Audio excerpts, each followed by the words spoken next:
এ হাসিব প্রশ্ন করেছেন, কোরআন পড়ার পর সাদাকাল্লাহুল আজিম পড়া এটা কি বিদআত নাকি সঠিক?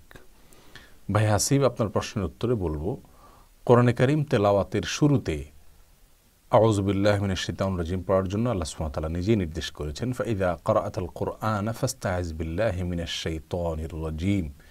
অর্থাৎ কোরআন যখন তুমি পাঠ করবে তখন আল্লাহ সুবহানাহু ওয়া তাআলার কাছে আশ্রয় চাইবে বিতাড়িত শয়তান থেকে। অর্থাৎ আউযু বিল্লাহি মিনাশ শাইতানির রাজিম পড়তে হবে কোরআন তেলাওয়াতের শুরুতে। আর সেই সাথে সূরা শুরু যদি হয় তাহলে বিসমিল্লাহির রহমানির রহিম পড়তে হবে। এ বিষয়ে নবী সাল্লাল্লাহু আলাইহি ওয়াসাল্লাম হাদিস থেকে আমরা নির্দেশনা পাই। তাহলে শুরুতে আউযুবিল্লাহ বিসমিল্লাহ পড়বো আমরা কোরআন তেলাওয়াতের, এটা নির্দেশনা আমরা কোরআন এবং হাদিস থেকেই পাচ্ছি। কিন্তু কোরআনে কারীম তেলাওয়াতের শেষে কোনো কিছু পাঠ করতে হবে কি না, বিশেষ কিছু সাদাকাল্লাহুল আজিম, ওয়াসদাকা রাসূলুহুন নবিয়ুল কারীম বা কোনো দোয়া কোরআন তেলাওয়াত শেষ করলে পড়তে হবে কি না, এ বিষয়ে নবী সাল্লাল্লাহু আলাইহি ওয়াসাল্লামের কোনো হাদিস থেকে, কোরআন থেকে তো নয়, নবী সাল্লাল্লাহু আলাইহি ওয়াসাল্লামের কোনো হাদিস থেকেও কোনো নির্দেশনা পাওয়া যায় না। নবী সাল্লাল্লাহু আলাইহি ওয়াসাল্লাম কোরআন তেলাওয়াতের শেষে সাদাকাল্লাহুল আজিম পড়তেন, অথবা সাহাবীদের অভ্যাস ছিল, অথবা তাবেঈদের অভ্যাস ছিল, এরকম কোনো কিছু পাওয়া যায় না।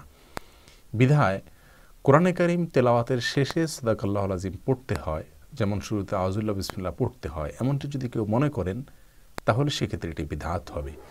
কারণ আউযুবিল্লাহ বিসমিল্লাহ পড়াটা সুন্নাহ, ওটা পড়াটা কোরআন সুন্নাহ কর্তৃক নির্দেশিত।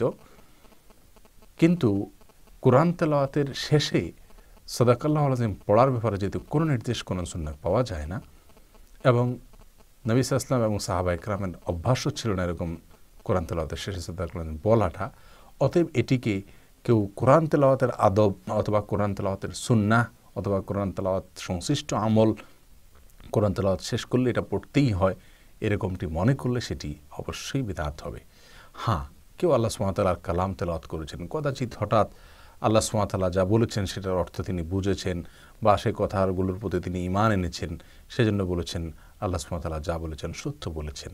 এরকম যদি আচমকা কেউ বলে, হঠাৎ কখনো কদাচিৎ কেউ বলেন, তাহলে সেক্ষেত্রে কোনো অসুবিধা নেই।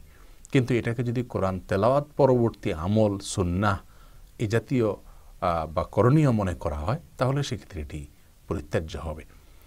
অনেকে বলে থাকেন, কোরআনে কারীমে আল্লাহ সুবহানাহু ওয়া তাআলা বলেছেন এক জায়গায়, কুল সাদাকাল্লাহু ফাত্তাবিউ মিল্লাতা ইব্রাহিম ইলা আখিরিল আয়াহ। এখানে আল্লাহ সুবহানাহু ওয়া তাআলা বলেছেন বলুন সাদাকাল্লাহ, অতএব আমরা সাদাকাল্লাহ সেজন্য বলি। এই যুক্তিটা সঠিক নয়, এজন্য যে এই আয়াতে বলা হয়নি যে কোরআন তেলাওয়াতের পরে বলবে সাদাকাল্লাহ। আমরা তো সবসময় বলি সাদাকাল্লাহ, কিন্তু কোরআন তেলাওয়াতের পরে সাদাকাল্লাহ বলতে হবে, এই আয়াতে যেহেতু এই নির্দেশ দেওয়া হয়নি, এবং এটি যেহেতু নবী সাল্লাল্লাহু আলাইহি ওয়াসাল্লাম অথবা সাহাবী তাবেঈদের যুগেও এই অভ্যাস ছিল না, বিধায় এটিকে কোরআন তেলাওয়াত পরবর্তী করণীয় আমল হিসাবে ধার্য করা সঠিক হবে না। তবে হ্যাঁ, আগেই বলেছি, মাঝে মধ্যে কেউ আল্লাহ সুবহানাহু ওয়া তাআলার প্রতি ঈমান প্রকাশ করে যদি বলে হ্যাঁ আল্লাহ যা বলেছেন চরম সত্য বলেছেন, তাহলে সেটা দোষের বিষয় না। বিধায় এটাকে অভ্যাস বানিয়ে নেওয়া সঠিক না। আমাদের সমাজে কিন্তু আজকাল অনেকেই কোরআন তেলাওয়াত করলেই সাদাকাল্লাহুল আজিম পড়তেই হবে, এটাকে নিয়ম বানিয়ে নেয়। কেউ না পড়লে তাকে রীতিমতো স্মরণ করে দেওয়া হয় বা ভৎসনা করা হয়। তাহলে বোঝা গেল এটাকে আমরা জরুরি মনে করছি, বিধায় এটাকে আমরা কারেকশন করি, এটা সুন্নাহ নয়। আমরা কোরআন তেলাওয়াত করলে স্বাভাবিক কোরআন রেখে দিব, বাস। নির্দিষ্ট করে কোনো কিছু বলতে হবে না, পড়তে হবে না। আল্লাহ তাআলা আমাদেরকে বোঝার তৌফিক দান করুন।